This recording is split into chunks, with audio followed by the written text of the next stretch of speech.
अस्सलामु अलैकुम वरहमतुल्लाहि वबरकातुह। कैसे हैं आप सब? बिल्कुल ठीक हैं। अभी तक जो वीडियोस आपने देखी हैं उनके अंदर मुमकिन है आपने सीखा हो माइक्रोसॉफ्ट वर्ड के बहुत अहम फ़ीचर्स और उसकी खुसूसियात, उसमें काम करने का तरीक़ा। लेकिन अभी तक आपने कोई ऐसी वीडियो नहीं देखी होगी जिसमें बाकायदा किताब की फ़ॉर्मेटिंग करके आपको दिखाया गया हो, जिसको हमारे यहाँ किताब की सेटिंग करना कहते हैं। तो आज हम इस बारे में बात करेंगे, हमारे साथ रहिएगा।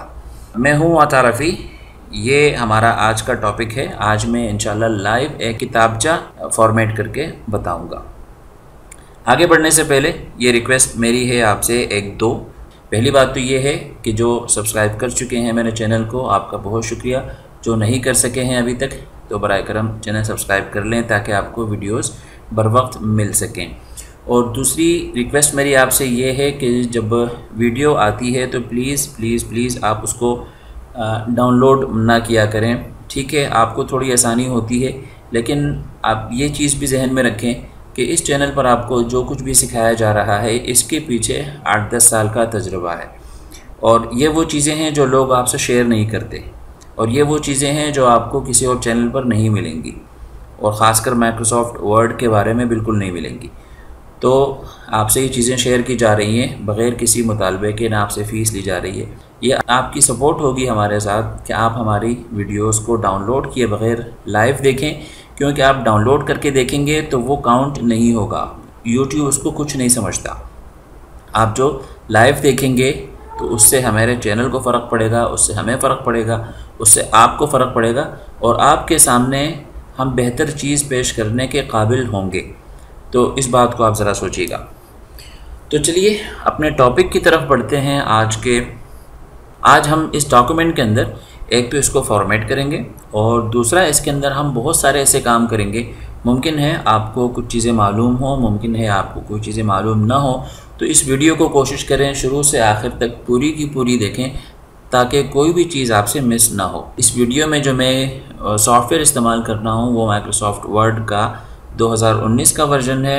आप किसी भी वर्जन में 2007, 2010, 13, 16, 19, 365 आप किसी भी वर्जन के अंदर ये काम कर सकते हैं बग़ैर किसी रुकावट के। तो चलिए शुरू करते हैं। एक बात ये ज़हन में रखिएगा कि जब आप माइक्रोसॉफ्ट वर्ड खोलते हैं तो यहाँ पर आपको ये दो बटन नज़र आते हैं। ये दो बटन तभी नज़र आएंगे जब आपके पास उर्दू कीबोर्ड इंस्टॉल होगा। और उर्दू कीबोर्ड इंस्टॉल होने की अलामत ये है कि विंडोज़ 10 के अंदर आपको इस तरह ये दो बटन नज़र आएंगे, और अगर आपके पास विंडोज़ 7 है तो यहाँ पर आपके पास एक बटन होगा। तो अगर आपके पास उर्दू कीबोर्ड नहीं है तो नीचे डिस्क्रिप्शन में मैं कीबोर्ड का लिंक दे रहा हूँ, आप वो डाउनलोड करके इंस्टॉल कर लें, तो आप उर्दू का काम अपने डॉक्यूमेंट के अंदर माइक्रोसॉफ्ट वर्ड के अंदर कर सकेंगे। तो चलिए आगे बढ़ते हैं। सबसे पहला काम हमने ये करना है, हम एक स्टाइल जो नॉर्मल स्टाइल होता है उसको करेंगे मॉडिफाई। ये नॉर्मल स्टाइल क्या होता है, मॉडिफाई करना क्या होता है, इस पर मेरी एक अलग वीडियो है जिसका मैं लिंक दे रहा हूँ नीचे डिस्क्रिप्शन के अंदर। अगर आप ये चीज़ देखना चाहते हैं तो आप इसको स्टॉप करके पहले वो वीडियो देख सकते हैं। यहाँ मैंने कुछ नहीं करना, बस इसको मैं कर देता हूँ कॉम्प्लेक्स, और इसका साइज़ मैं करूँगा 18, और यहाँ से फ़ॉन्ट का साइज़, जो फ़ॉन्ट का स्टाइल है वो मैं दूँगा जमील नूरी नस्तानी। इसको मैं करता हूँ ओके। तो आप देखेंगे कि जो मेरा टेक्स्ट था वो बहुत बड़ा हो गया है, और जो मैं चाहता था उसी तरह नज़र आ रहा है। ये बात आप जहन में रखें कि नॉर्मली जब 18 हम साइज़ रखते हैं, 18 पॉइंट्स, तो ये हेडिंग का साइज़ होता है, टेक्स्ट का साइज़ 18 नहीं होता। हमने क्यों रखा है? हमने इसलिए रखा है कि ये एक वजीफ़े की किताब है, किताबचा है वजीफ़े का, जिसके तकरीबन 12-15 सफ़े होंगे, 10-12 सफ़े होंगे, और जो बुज़ुर्ग हज़रात हैं या ख़वातीन हैं वो इसको प्रिंट करके पढ़ेंगी तो उनको मुश्किल ना हो, इस वजह से हम इसका साइज़ रखेंगे 18। ठीक है जी।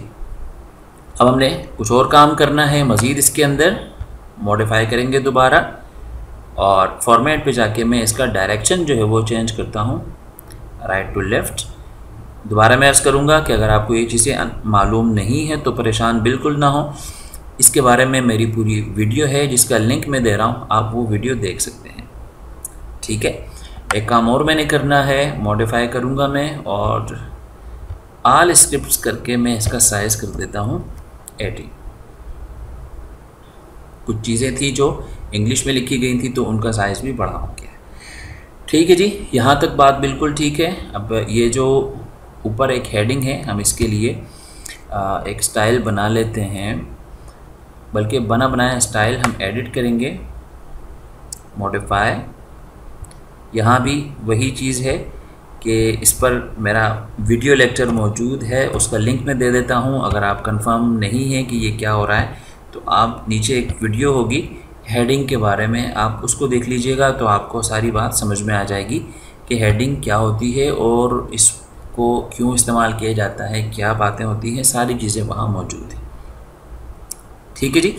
अच्छा, अब मैं नीचे आ रहा हूँ। नीचे आकर आप देखेंगे तो जो टेक्स्ट है, टेक्स्ट के अंदर कुछ मसाइल हैं, वो मैं साथ साथ दूर करता जा रहा हूँ, क्योंकि जो टेक्स्ट है वो मेरे दोस्त ने मुझे दिया था कि इसको फॉर्मेट करना है।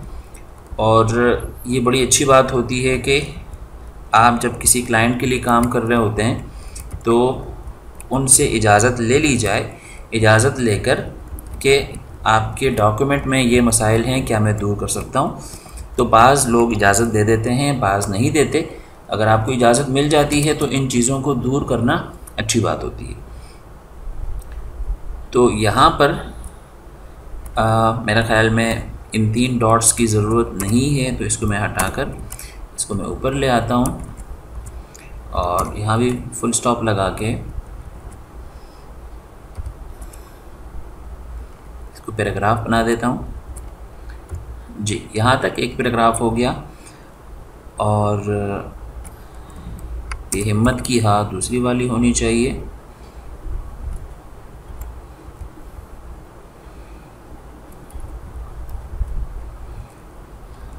डिलीट, डिलीट और फुल स्टॉप।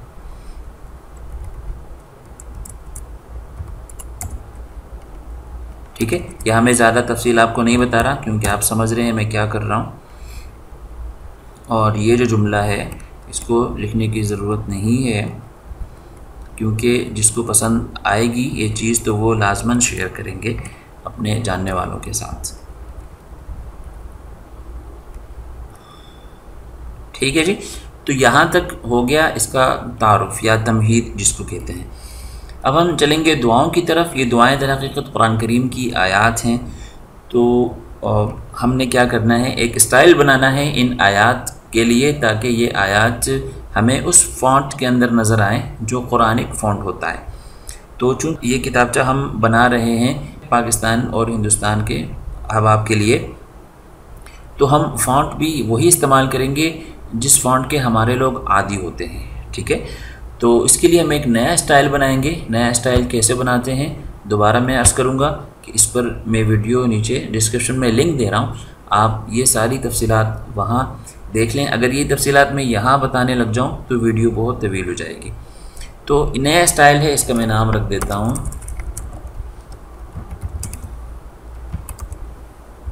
पुरानी आया।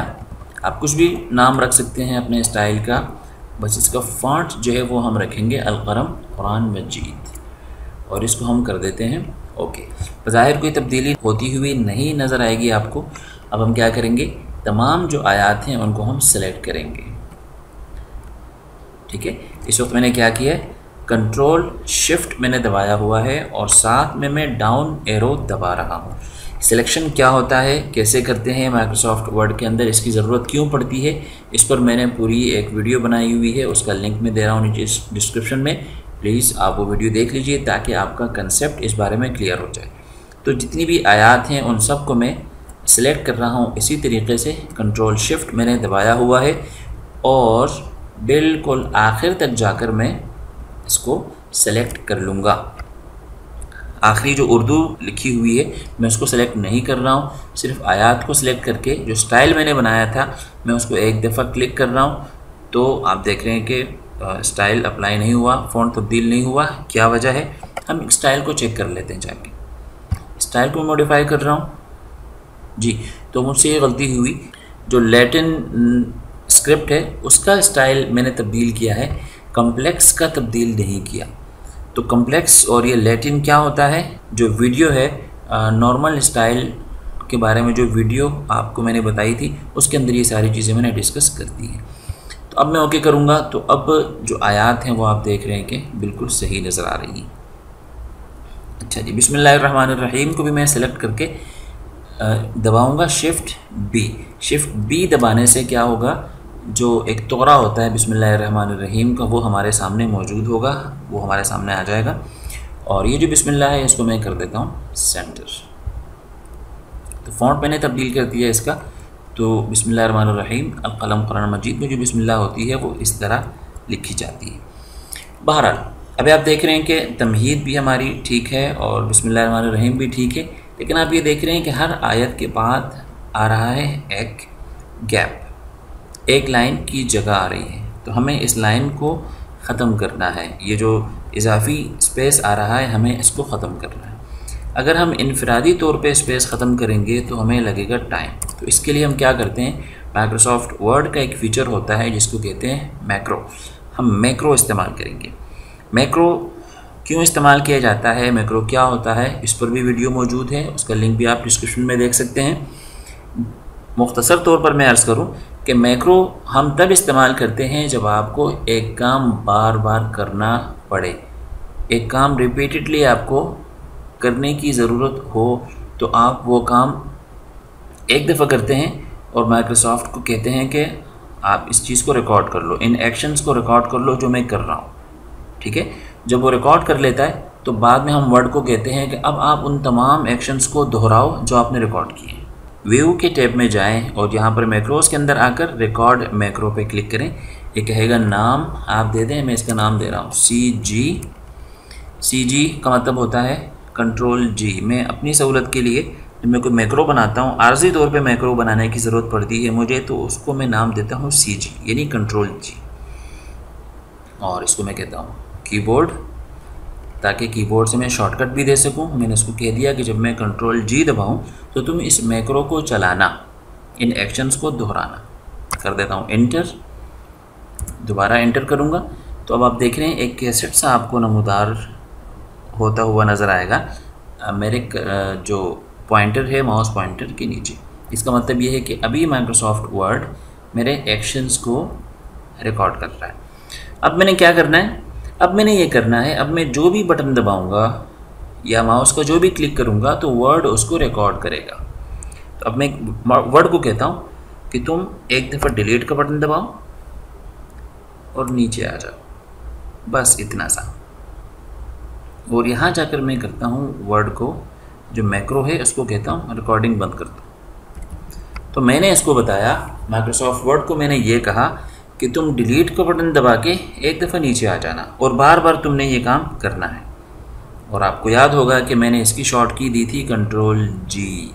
तो कंट्रोल जी अगर मैं दबाऊंगा तो आप देखें क्या होता है। कंट्रोल जी मैंने दबाया तो उसने एक दफ़ा डिलीट का बटन दबा दिया, फिर नीचे आ गया। ठीक है, यानी जो मैंने एक्शंस रिकॉर्ड किए थे वो दोबारा वर्ड उसको दोहरा रहा है, उसको रिपीट कर रहा है। तो कंट्रोल जी में दबा रहा हूँ तो आप देख रहे हैं कि वो एक्शंस रिपीट हो रहे हैं। अगर मैं कंट्रोल जी पर हाथ रख दूँ तो देखें क्या तमाशा होता है। तो बड़ी तेज़ी से हम अपना काम करते जा रहे हैं। जो इजाफ़ी स्पेस, इजाफ़ी इंटर हुआ है वो हम ख़त्म करते जा रहे हैं। आखिर में कुछ ज़्यादा हो गया है, मैं कंट्रोल जेड दबाऊँगा ताकि जो इजाफ़ी चीज़ें डिलीट हो गई थी वो ख़त्म हो जाए। बहरहाल ये तमाम चीज़ें आपको मिल जाएंगी, नीचे वीडियोस मौजूद हैं इनके ऊपर, इंशाल्लाह उनका लिंक मैं डाल दूंगा, आप वहाँ जाके देख सकते हैं। जी, यहाँ पर हम आखिर में एक इंटर दबा देंगे ताकि यहाँ पर कुछ स्पेस आ जाए। ठीक है, अच्छा, अब आयात जो है वो करीब करीब हैं। मैं चाहता हूँ कि आयात के बाद थोड़ा सा गैप होना चाहिए, ज़्यादा नहीं, थोड़ा सा। तो उसके लिए मैं जो कुरानी आया मैंने स्टाइल बनाया था उसको मैं मॉडिफाई करता हूँ और यहाँ पर आकर आफ्टर में मैं दबा देता हूँ 0.6। ये क्या चीज़ है इसके बारे में तफसीलात आपको नीचे वीडियोस में मिल जाएंगी। तो आप देख रहे हैं कि थोड़ा सा स्पेस आ गया है जो अच्छा लग रहा है। ठीक है जी, इसको मैं एक दफ़ा सेव कर लेता हूँ अपने पास। डॉक्यूमेंट सेव हो गया है। यहाँ तक उम्मीद करता हूँ मैं आप तमाम बातें समझ चुके होंगे। अब हम एक करेंगे दिलचस्प सा काम। वो क्या कि इन आयात के शुरू में आप देख रहे हैं कि आपको नंबर लिखा नज़र आ रहा है, एक जानिब ब्रैकेट है और एक जानिब ब्रैकेट नहीं है।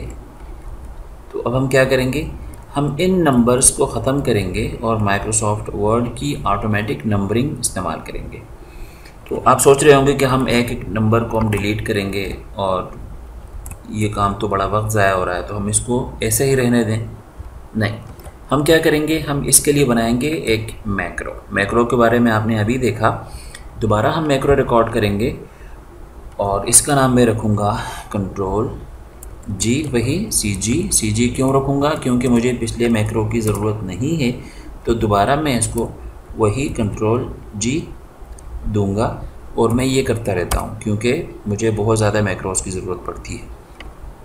लेकिन याद रखें, मैक्रो रिकॉर्ड करने से पहले आपको लाइन के शुरू में होना ज़रूरी है। ठीक है, जैसे मैं इस वक्त 4 के बिल्कुल जो 4 से पहले जो ब्रैकेट है उससे भी पहले मैं मौजूद हूँ।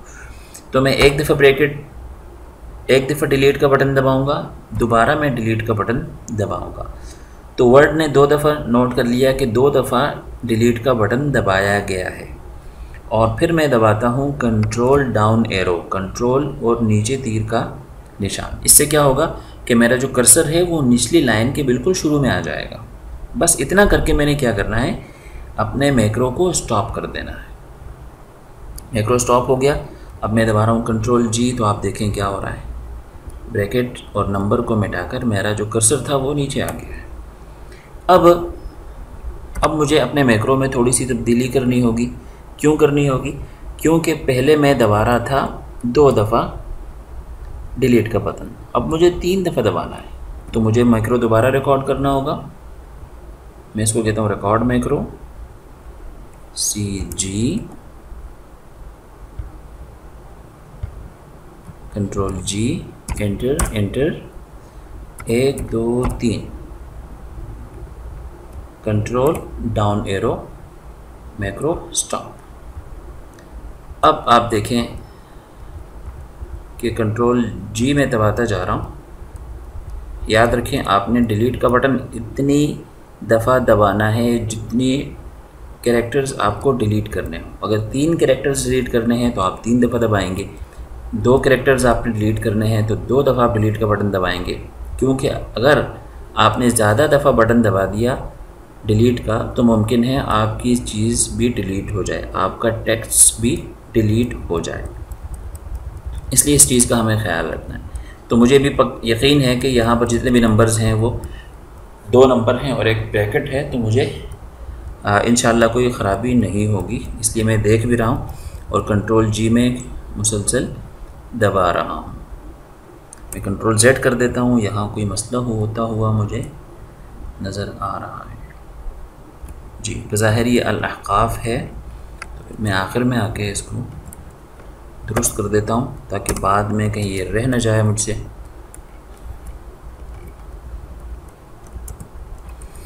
चलें, अब दोबारा मैं क्या करूँगा, कंट्रोल जी के जो सफ़र था वो मेरा जारी रहेगा। यहाँ पर आप देख रहे हैं कि अब चीज़ें जो है वो 4 हो गई हैं, तो अब मुझे मज़ीद एहतियात करनी होगी। तो मैं बाकी काम जो है वो मैनुअली कर लेता हूँ। यानी अब मैं मैक्रो रिकॉर्ड नहीं करूँगा क्योंकि अब 106 आयात हैं, तो 2-4 आयात रह गई हैं, बाकी मैं मैनुअली ख़ुद ब खुद डिलीट कर दूँगा।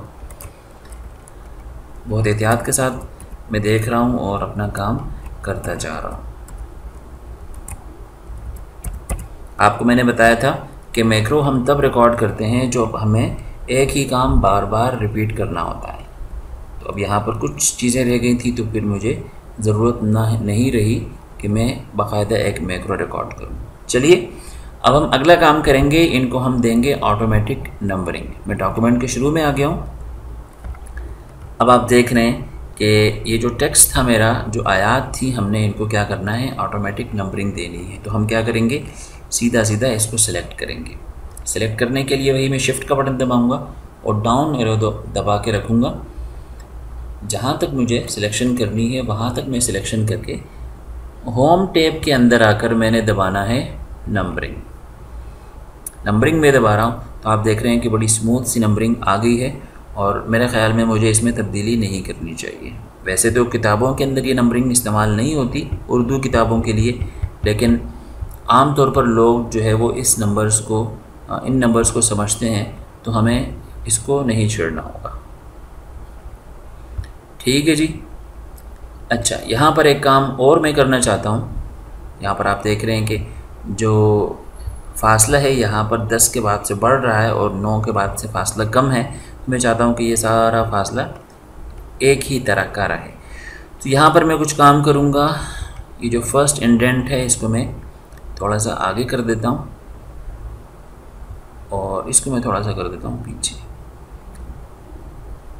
तो इतनी सी तब्दीली के बाद आप देख रहे हैं कि जो आयात थी वो सही हो गई हैं। बल्कि इस तरह की जगहों में आप देख रहे हैं कि जो आयत 2 लाइनों में जा रही है तो वहाँ पर जो दूसरी लाइन है वो नंबर के साथ से शुरू हो रही है। मैं चाहता हूँ ऐसा ना हो, इसके लिए मुझे क्या करना होगा, हैंगिंग को मैं आगे कर देता हूँ, बल्कि मुझे सबको सिलेक्ट करना होगा। सिलेक्ट करके मैं क्या करूँगा, हैंगिंग को आगे कर देते हैं और फर्स्ट लाइन को हम कर देते हैं पीछे। ये हैंगिंग और फर्स्ट लाइन क्या है, इसकी तमाम तफसीलात आपको मिल जाएंगी जो स्टाइल की वीडियो मैं आपको बता रहा हूँ, नॉर्मल स्टाइल की वीडियो, उसके अंदर ये सारी तफसीलात आपको मिल जाएंगी।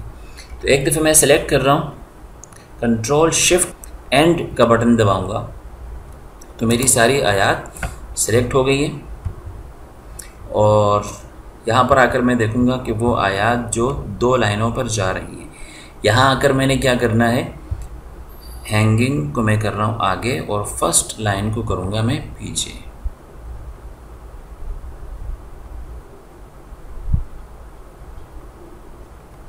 ठीक है, तो आप देख रहे हैं कि अब मेरा जो टेक्स्ट है वो बिल्कुल ठीक नज़र आ रहा है। परेशान होने की ज़रूरत नहीं है, इन तमाम चीज़ों की तफसीलात आपको इंशाल्लाह वीडियो के अंदर मिल जाएगी। अच्छा जी, एक नज़र मैं टेक्स्ट को भी देखना चाहता हूँ। अभी कहीं कोई ख़राबी हो तो अचानक उस पर नज़र पड़ जाती है। तमाम काम करने के बाद एक दफ़ा अपने काम को देख लेना चाहिए। जैसे यहाँ पर आप देख रहे हैं कि नूर जो रा था वो रह गया। इसी तरह नीचे आते जाएं, यहाँ पर जो ब्रैकेट था वो दूसरा हो गया है, कोई इतना बड़ा इशू नहीं है। ब्रैकेट्स को हम जो बाकी ब्रैकेट चल रहे हैं वही दे देते हैं।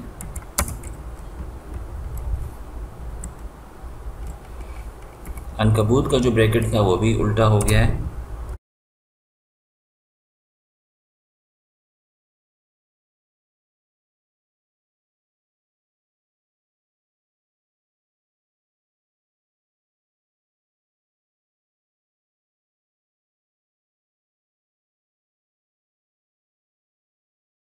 तो ये आपने वीडियो देखी और आपने आज की वीडियो में देखा कि जब हम किताब को फॉर्मेट कर रहे होते हैं तो हमें किस किस्म के मराहिल से गुज़रना पड़ता है। तो ये एक छोटा सा काम मैं आपको दिखाना चाह रहा था। उम्मीद करता हूँ कि आपने आज की वीडियो से बहुत कुछ सीखा होगा, आपको मज़ा आया होगा।